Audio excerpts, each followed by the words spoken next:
Em nome do Pai que me criou, em nome do Filho que me resgatou, em nome do Espírito Santo que me santificou.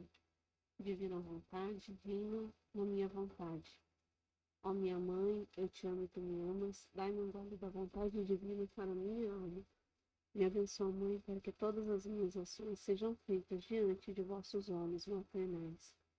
Minha Mãe, fecha a vontade divina em minha alma, para que ela possa formar o primeiro lugar, seu trono e sua morada. Suprema Majestade, eu venho sua divina vontade, diante do primeiro e último homem que existirá na terra, para dar a ti as homenagens que tem de direito, as adorações, as reparações, os louvores, o amor que cada criatura lhe deve. Vem, Senhor, na tua divina vontade, dou-te a minha vontade humana, por meio do imaculado coração de Maria, que possui todos os dons e os frutos da divina vontade. Vem, divina vontade, nesta ação que estou a fazer e em todas que eu farei durante este dia. Amém. Livro Fim dos Tempos, capítulo 21. Uma trégua em oposição à paz. Em seus ditados, a Maria Valtorta, Jesus frequentemente fala sobre os eventos atuais e extrai ensinamentos espirituais dele. Aqui ele alerta sobre a trégua que se seguiria à Segunda Guerra Mundial, chamando-a de trégua, não de paz real. 15 de agosto de 1943. Jesus diz: guerra significa ruína para muitos, mas também lucro para muitos, e para o benefício de cada um. A pessoa desconsidera o lucro coletivo. Vocês se amam tão pouco que cada um vive encerrado em seu próprio egoísmo e armado de aguilhões para o seu vizinho. Não é assim que se obtém o que se pede. A trégua virá, porque deve vir, mas será apenas uma trégua. Trégua é uma coisa e paz é outra. Paz significa harmonia externa e interna. Então, paz significa que é harmonia interna e uma harmonia externa, buscada e procurada com visão espiritual e sentimento. Se ao menos pudesses vir a mim com lábios e almas limpas e cheias de verdadeira caridade, eu te daria esta paz. Então vamos lá, paz quer dizer o que? Harmonia interna e externa, né? Se ao menos pudesses vir a mim com lábios e almas limpas e cheias de verdadeira caridade, eu te daria essa paz. Eu a daria contra todos os obstáculos que o mal colocasse para impedi-la, porque eu sou o conquistador eterno. Mas mesmo entre os não muitos que orarão nas igrejas hoje por isso, poucos, muito poucos, terão os requisitos que tornam a oração poderosa. É uma verdade dolorosa e horrível, mas não adianta calá-la, porque seu mal permanece, embora oculto. Pobres coitados, como sois maus! Se esta verdade ribombasse dos céus, as pessoas ficariam ofendidas como os fariseus quando eu os denunciava, revelando seus vícios secretos. Mas é como eu digo, a paz verdadeira e sagrada não é desejada por todos. Você é tão lento e cheio de tendências perversas que nem consegue ouvir o tom da verdade que alguém melhor do que você lhe revela. Mas essa é a verdade. Não pode haver outra verdade, porque só existe uma verdade. Ainda estamos de volta àquele discurso. E se 10 pessoas íntegras fossem encontradas lá? Mas os justos são tão poucos contra a massa dos injustos. Satanás tem um grande número de filhos e servos. O Filho de Deus, quando se trata de filhos reais e servos reais, tem um número insignificante deles. É nesse desequilíbrio que a causa de sua ruína foi encontrada. Cristo reinará e evangelizará com novo poder. Capítulo 22. Aqui é o 21, vai passando, 21, 22. Cristo não reinará fisicamente na terra, como os milenaristas querem que acreditemos. Mesmo assim, ele reinará espiritualmente, espalhando sua influência benéfica por toda a terra. 16 de agosto de 1943. Jesus disse: Eu sou o primogênito dos mortos, de acordo com as ordens humana e divina. Então, eu sou o primeiro, né? Eu sou o primogênito de acordo com a ordem humana, porque do lado de minha mãe sou um filho de Adão. Eu sou o primeiro dos gerados da raça de Adão, a ter nascido como todos os filhos daqueles criados por meu pai deveriam nascer. Não abra bem os olhos, Maria, pela vontade de Deus. Maria nasceu imaculada, e essa preservação foi desejada com justiça para preparar a minha vinda, mas sem uma vontade especial. Maria, que nasceu de um homem e uma mulher unidos de acordo com a lei da natureza, não teria sido diferente de todos os outros filhos provenientes da raiz contaminada de Adão. Ela teria sido uma grande mulher ereta, como muitos homens e mulheres dos tempos antigos, mas nada mais. A graça, a vida da alma, teria sido morta nela pelo pecado original. Fui eu que venci a morte e a morte. Eu que chamei de volta à vida os mortos do limbo. Eles estavam adormecidos como Lázaro, cuja ressurreição sugere este mais real. Eu chamei e eles ressuscitaram. Nascida de mulher, filha de Adão, sim, mas sem mancha original. Ou seja, como deveriam ter sido todos os filhos de Adão. Sou, portanto, o primogênito de Adão, segundo a ordem natural. Nasci vivo no meio daqueles gerados mortos por Adão. Ah, agora entendi. Jesus é o primeiro também que nasce sem pecado, né? Natural como Deus aqui, ó, como deveriam ter nascido todos. Jesus é o primeiro que nasce, né? Imaculado, sem pecado, né? Como deveria ter nascido todos, né? Sem o pecado original. A Nossa Senhora vem primeiro, mas ela vem, no livro do Céu Jesus explica, né? E ela vem com os méritos adiantados de Jesus, com esses méritos, né, que Jesus adquiriu de ter nascido sem pecado da vida inteira de Jesus. Ela nasceu com todos esses méritos adiantados. Eu sou primogênito de acordo com a ordem divina. Então, de acordo com a ordem divina, por quê? Porque Jesus também está junto, né, com o Pai, Filho e Espírito Santo, né? Foi gerado e não criado, né? Então, ele é o primeiro de Adão. Por que ele é o primeiro? É o primeiro que nasce sem mancha original, né? Como deveriam ter nascido todos.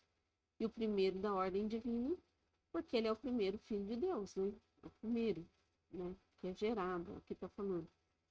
Eu sou primogênito de acordo com a ordem divina, porque eu sou filho do Pai, gerado, não criado por ele, né? Nós somos criados, Jesus é gerado. Gerar significa produzir uma vida. Criar significa formar. Por isso, criar uma nova flor, o artista pode criar uma nova obra, mas só um pai e uma mãe podem gerar uma vida.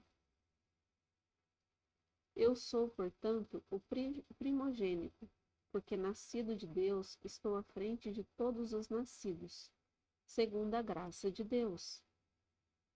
Por minha morte, eu sacudi violentamente as portas do além e puxei os adormecidos para a primeira ressurreição.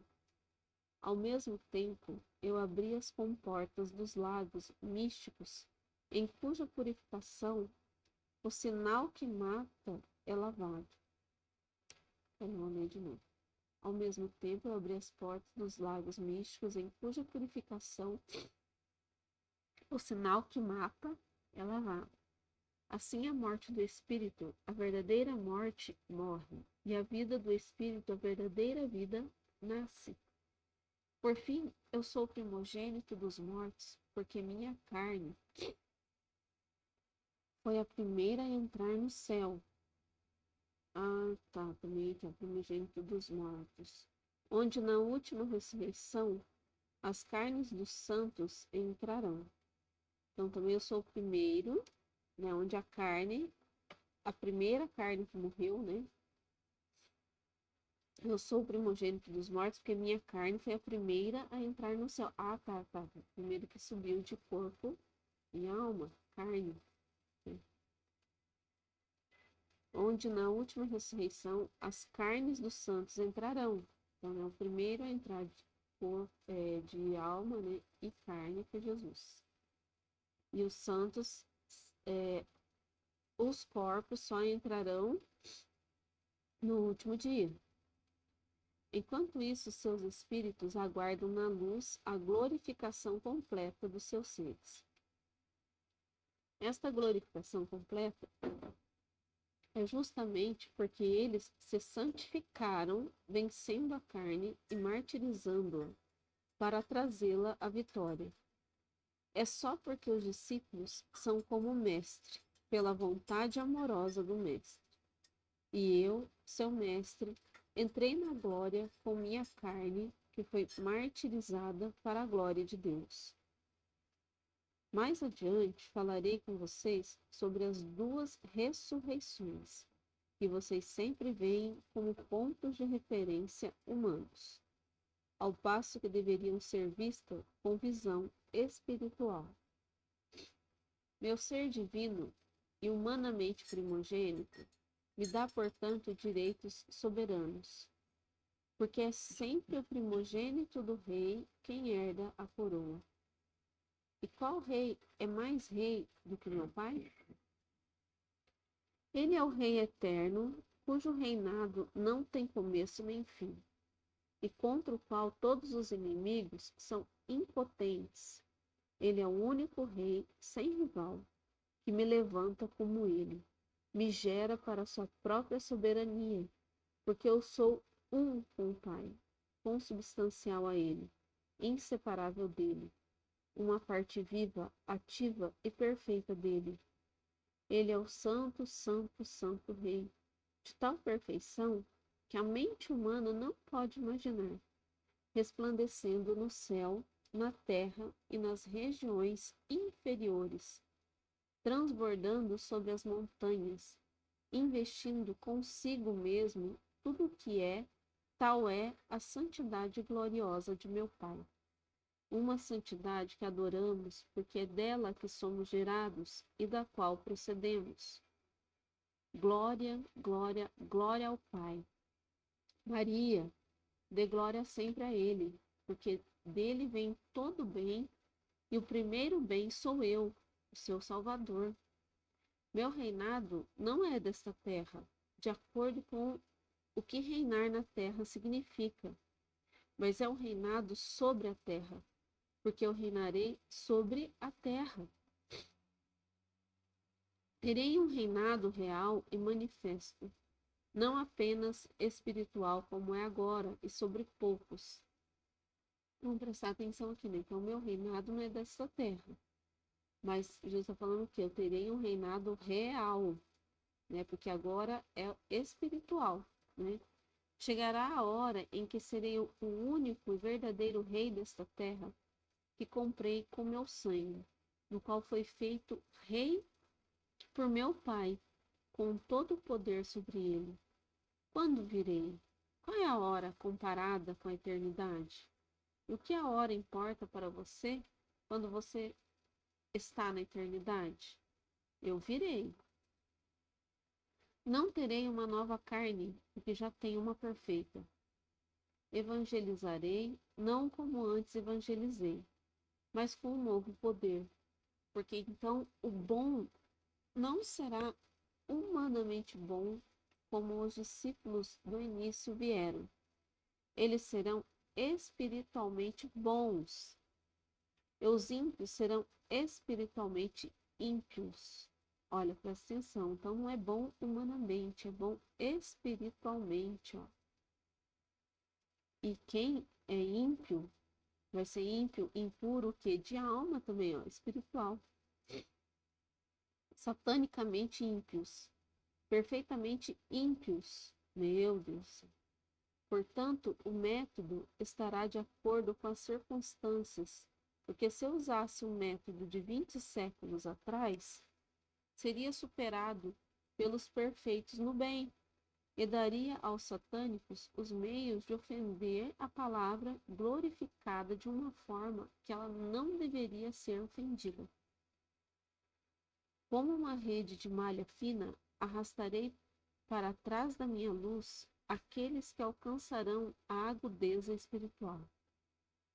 Mas aqueles que se tornarão desajeitados por unirem a carne com Satanás, eles, os mortos do espírito, que a decadência da alma mantém presos na lama, eles não entrarão na minha luz. Eles irão completar sua autocorrupção, unindo-se ao mal e às trevas. Por enquanto, preparo aquele tempo no futuro com o uso extraordinário da palavra que desce dos céus para iluminar as almas prontas para recebê-la. Eu os transformo em operadores de radiotelefonia, com a intenção de ouvir o ensinamento que é perfeito, e que eu já tinha dado e que eu não mudo, porque só existe uma verdade.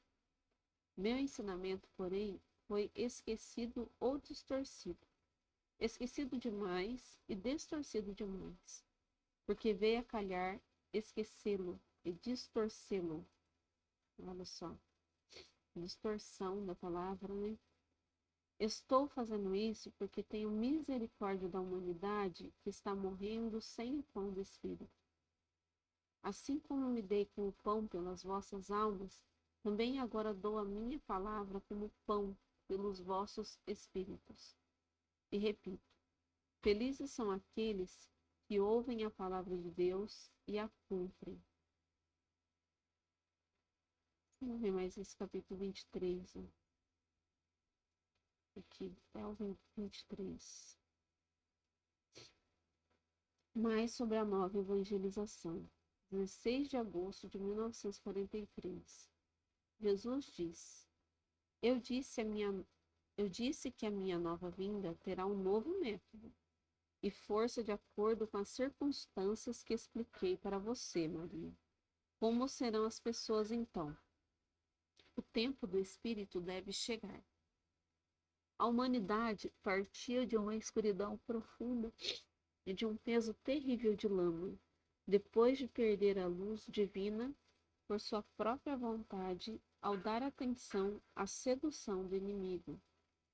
A verdadeira essência desta sedução está insinuada no fruto que ensina o bem e o mal, que, em outras palavras, revelou à humanidade o que Deus, para o seu próprio bem, havia ocultado da matéria da mente, do coração. Quão puro, quão pacífico, quão correto, quão piedoso todos vocês teriam sido se não tivessem mordido na tríplice concupiscência que é doce para a boca, mas mais amarga para o espírito do que o vinagre e o fel que me foram oferecidos na cruz. Caídos de sua morada paradisíaca na terra, esmagados pela revelação de sua carne profanada pela luxúria, torturada pelos remorsos de terem causado seu próprio mal, angustiados pela convicção de que haviam despertado a cólera punitiva de Deus Criador. Eles eram apenas pobres seres animais, nos quais todas as forças inferiores lutaram e ganharam força. Já te mostrei, Maria, a diferença entre os preceitos dados a Moisés e os meus. Os de Moisés foram necessários na sua crueza provocadora, para refrear as tendências de pessoas que eram pedaços de carne apenas comovidos por almas feridas de morte e atordoados em coma espiritual. A memória da luz perdida sobreviveu no fundo de suas almas e guiou seus passos em direção à luz. Foi uma jornada muito cansativa, porque a matéria é mais pesada que o espírito e se arrasta para baixo. De vez em quando, a bondade do Eterno deu à humanidade faróis para a travessia tempestuosa em direção à verdadeira luz. Os patriarcas e profetas foram os faróis da humanidade buscando o porto da luz. Então veio aquele a quem João, o amado, chama de a verdadeira luz que ilumina tudo. Eu vim, luz do mundo e palavra do Pai, e trouxe de volta para vocês a paz com o Pai, o abraço que faz com que as pessoas voltem a ser filhos do Altíssimo. Eu sou aquele que reacendeu a vida agonizante de vossos espíritos. Eu sou aquele que te ensinou a necessidade de nascer no Espírito. Eu sou aquele que reuniu em minha pessoa toda a luz, sabedoria e amor da tríade e os trouxe a vocês. Eu sou aquele que com o meu sacrifício fixei a corrente onde ela havia sido rompida, ligando-vos de novo ao Pai e ao Espírito da verdade. Eu sou aquele que, alavancado no meu cadafalso, elevou vossos espíritos abatidos na lama e vos deu um poderoso impulso para prosseguir em direção à luz de Deus. Para mim, que no céu estou esperando por vocês. Ao longo dos séculos, no entanto, poucos no mundo se beneficiaram com isso, porque o mundo tem preferido as trevas à luz cada vez mais. Eu, com minha morte atroz, obtive para vocês a vinda do Espírito Perfeito. Mas sobre ao longo dos séculos, a humanidade o rejeitou mais e mais, como rejeitou a mim, como rejeitou o Pai. Interessante essa parte, né? Eu, como minha morte, obtive para vocês a vinda do Espírito Perfeito. Né? Pode ser que antes o Espírito Santo, ele não é que o Espírito Santo é perfeito, mas atuar mesmo, né? Com o Espírito Santo atuante na Terra, né? O Espírito Santo vinha, né? Mas aqui é como assim, de uma forma mais perfeita, né? Pode ser, sei, Jesus está falando aqui, né? Com a minha morte, eu obtive para vocês a vinda do Espírito Santo perfeito. Pense um licor sendo purificado. O que é pesado cai no fundo e as partes limpas sobem. O mesmo ao longo dos séculos tem acontecido com a humanidade. Aqui, ó. Então, pensam de força sendo purificado. Então, o que acontece? As partes limpas sobem e a pesada desce. O mesmo ao longo dos séculos tem acontecido com a humanidade. Aqueles que queriam permanecer em carne e osso caíram cada vez mais. Enquanto aqueles, a aristocracia do meu rebanho, que queria viver no espírito, tornaram-se cada vez mais espirituais. No meio estão os mornos sem nome. Olha os mornos. Foi falado essa semana, né? Lembrei do vídeo, né? Ali não estava falando dos mornos. No meio estão os mornos. Existem dois movimentos de massa contrários. Um grupo infelizmente maior, ai que horror, absorve mais Satanás e afunda abaixo do nível das feras. Olha que horror. O outro grupo, o menor, absorve Cristo cada vez mais, se alimenta da sua palavra, que há 20 séculos não se calou, e assim se torna cada vez mais capaz de compreender o Espírito. Quando eu uso meios especiais, é para apressar. Então, vamos lá, infelizmente, a gente está falando, né, é maior o grupo que quer absorver Satanás e se afundar na carne, né? E aí um grupo menor, mas também que se eleva mais, né? Então está vivendo cada vez mais espiritual, né? Que se alimenta mais de Cristo e cada vez mais espiritual, né? Quando eu uso meios especiais, aqui ó, quando eu uso meios especiais é para apressar, porque o tempo está ficando curto. Olha aqui, a plenitude do ensino da palavra e a plenitude da formação espiritual dos verdadeiros discípulos, os verdadeiros súditos de Jesus Cristo, o Rei. Eu não sou rei dos judeus, como foi ironicamente dito e escrito por um homem fraco que se julgava forte com seu pobre poder. Eu sou o rei do mundo antes do julgamento do mundo. A humanidade, avançando para a última hora, deve alcançar a espiritualidade. Mas me entenda, Maria, Deus é espírito, Satanás é espírito. Deus é espírito de perfeição. Satanás é um espírito de pecado. A massa é dividida em duas por vontade própria, que Deus respeita. Todos seguem o lado de sua escolha. Então, aqui, ó, as pessoas, olha, é, é dividida em duas, mas pela vontade própria.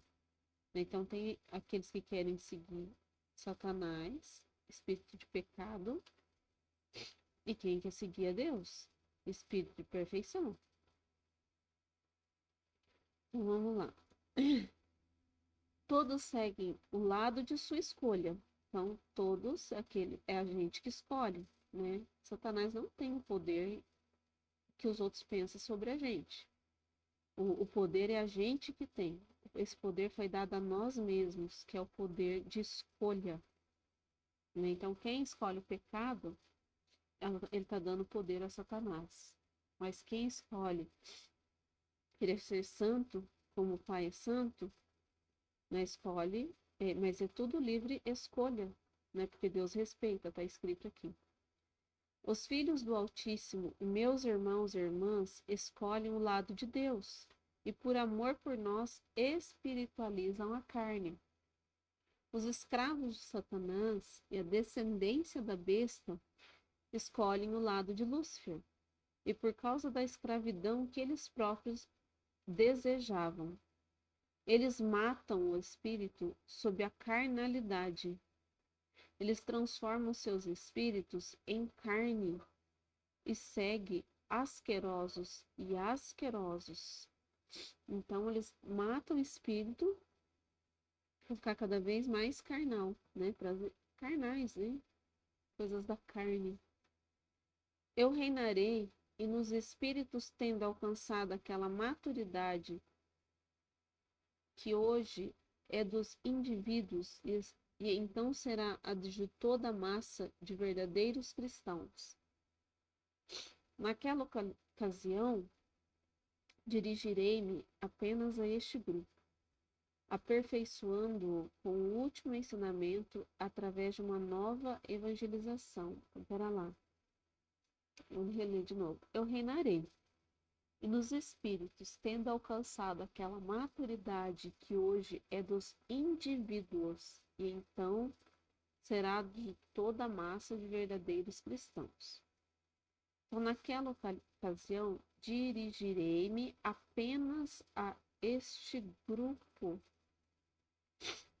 aperfeiçoando-o com o último ensinamento, através de uma nova evangelização,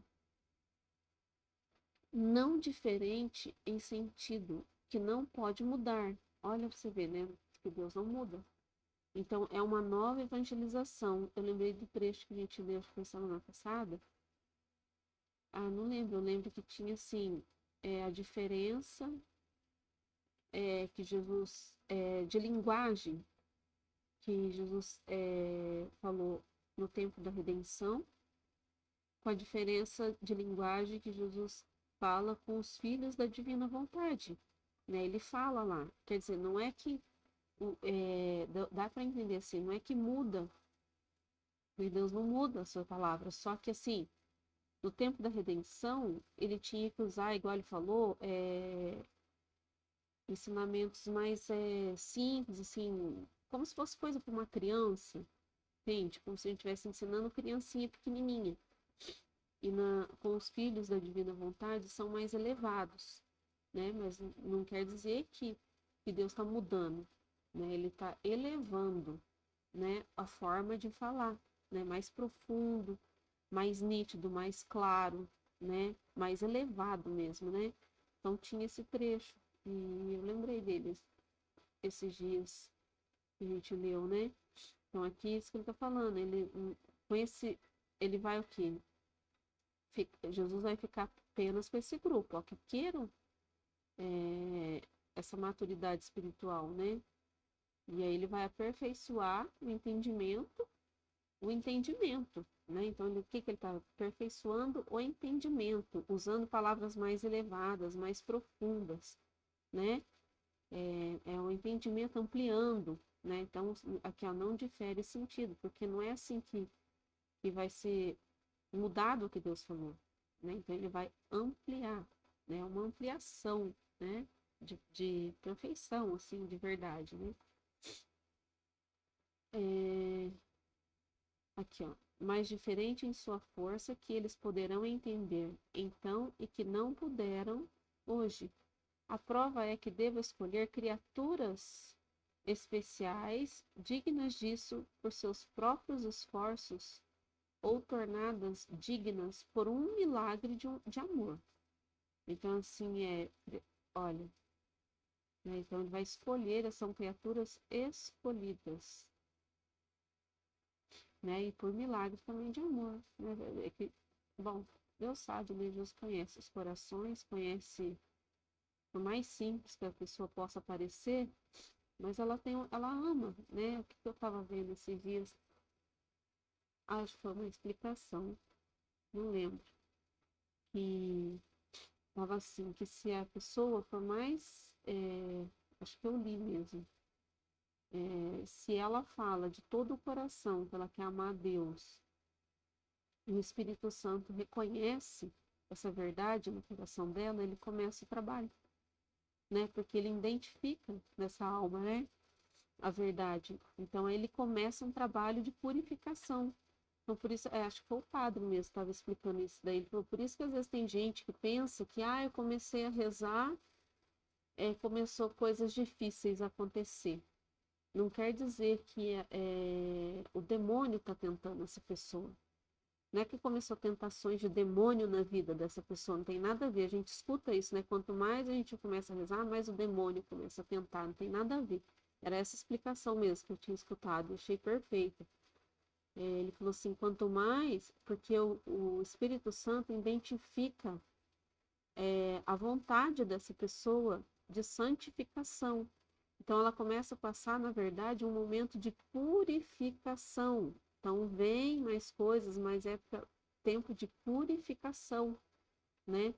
Então, é essa a explicação. Então, não tem nada a ver com aquela distorção, né? Como diz Jesus aqui em cima, né? Que a palavra dele fica distorcida. Eu achei muito interessante isso. Há 20 séculos falei com todos. Quando chegar a hora, falarei apenas com eles. Nossa! Há 20 séculos falei com todos, mas quando chegar a hora, falarei apenas com eles. Convencido como estou de que falar com os outros seria inútil. Assim a separação dos eleitos e dos pobres, réprobos começará. Meu Deus, que forte isso. Você, pobre Maria, é uma dessas almas tornadas dignas por minha vontade. Você só tem uma coisa boa, a boa vontade do amor. Aqui, ó, que eu estava falando, né? Então, o Espírito Santo, ele reconhece isso aqui, ó, na alma, né? É isso aqui, a boa vontade do amor. Mas esse é o tipo de vontade que me basta. Transforma a pequena alma em pedestal. Dizer, repetir e repetir novamente as palavras de amor e de convite do amor que guia e que salva. Nossa, tá vendo? Né? Então aqui a boa vontade, ó. Qual que é a boa vontade? É a pessoa que quer a vontade divina. A única boa vontade que existe é aquela que ela decide, né? Que a gente já viu aqui no trecho acima, que decide pelo amor de Deus, que decide pela vontade divina, né? Então essa é a boa vontade, é só isso que basta. Né? Eu virei com a minha carne glorificada. Ao dizer isso, despertei a sua curiosidade. Você não seria mulher se não tivesse curiosidade. Ai, meu Deus, peraí. Eu virei com a minha carne, que eu acho até engraçado aqui agora. Ao dizer isso, despertei sua curiosidade por causa dela ser mulher. Mulher é curiosa. Mas digo que acho útil dizer para o bem de todos vocês. Não que seria alimento para a curiosidade inútil de todos vocês. Se eu aprecio ser um mestre, sei como escolher dentro da verdade as verdades que são úteis para vocês conhecerem, e isso é o suficiente. Portanto, fique contente sabendo disso, visto que os súditos do reino do Espírito terão espiritualizado a carne. É apropriado que o rei seja aquele que vestiu seu espírito perfeito com carne para redimir e santificar toda a carne. Aquele que santificou sua própria carne com uma santidade dupla, porque era uma carne inocente, perfeitamente inocente, e uma carne imolada no sacrifício de amor. Eu virei com minha carne glorificada para reunir criaturas para a última batalha contra o inimigo. Eu julgarei em minha brilhante aparência de carne glorificada os corpos daqueles que virão à vida novamente para o julgamento final. E retornarei para sempre ao céu após condenar à morte eterna as carnes que não queriam se tornar espíritos, e voltarei ao céu como um rei, resplandecente de um povo resplandecente, né? Um povo semelhante, né? Que tem que o quê? Que fez a carne espiritualizada, não o espírito morrer e virar carnal, né?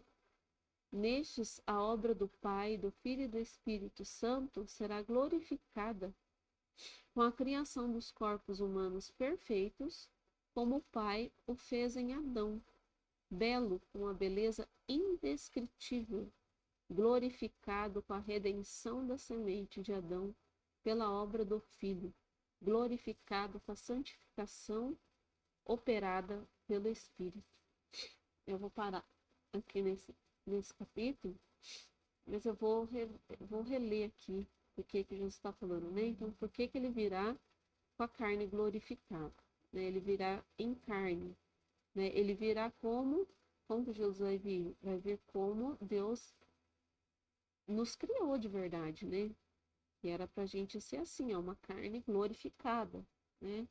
Então, ele virá com é, como aqueles, né, que na última batalha vai ter glorificado a carne também, né? Terá espiritualizado a carne, né? Aí glorificado vai ser na hora que subir, né, para o céu, né, os corpos humanos, né? Aqui, portanto, fique contente sabendo disso, que os súditos do reino do Espírito terão espiritualizado a carne. É apropriado que o rei seja aquele que vestiu seu espírito perfeito com carne para redimir e santificar toda a carne. Aquele que santificou a sua própria carne com uma santidade dupla, porque era uma carne inocente, perfeitamente inocente, e uma carne imolada no sacrifício de amor. Eu virei com a minha carne glorificada para reunir as criaturas para a última batalha contra o inimigo. Eu julgarei em minha brilhante aparência de carne glorificada, os corpos daqueles que virão à vida novamente para o julgamento final, e retornarei para sempre ao céu, após condenar à morte eterna as carnes que não queriam se tornar espíritos, e voltarei ao céu como rei resplandecente de um povo resplandecente. Nestes, a obra do Pai, do Filho e do Espírito Santo será glorificada com a criação dos corpos humanos perfeitos, como o Pai o fez em Adão. Então, eles vêm com esse aspecto, né? Ele vem com essa carne glorificada, porque ele é o rei, ele é o primeiro, é rei, né? É rei, porque ele, né, santificou a sua carne, o primeiro, e ele virá com o aspecto, né, do que, de como também quem espiritualizou a carne vai subir aos céus, né? Então, será como se fosse completo, né, a obra de Deus, né? Será um dia de completar a obra divina, né? Como Deus pensou, né? Porque, na verdade, Deus pensou assim, os corpos espiritualizados, né? Com o aspecto de Cristo, né? Como Cristo subiu aos céus, né? Mas isso agora será o que? No último dia, no dia do julgamento, né? Aqui, ó, porque ele falou, ó, aqui, belo com uma beleza indescritível, glorificado com a redenção da semente de Adão pela obra. Mas, vejam, aqui, ó, será glorificado com a criação dos corpos perfeitos como o Pai o fez, ó. Então, no último dia será como Deus sempre pensou, né? Esse corpo de Jesus glorificado é o corpo como Deus pensou, né? Então, será no último dia. Mas Jesus é o primeiro, né? Ele é o primeiro. Então, ele vem na forma como Deus pensou, né? Para nós, né? E aí, nós é só no dia do julgamento, né? Nesse dia aqui, nesse último dia, que a gente vai ter o corpo parecido com o de Jesus, né? Igual, semelhante. Mas quem entende não, né? Então, você tem que ler os trechos. Aí os próximos começam aqui, o 24. Amém, Fiat.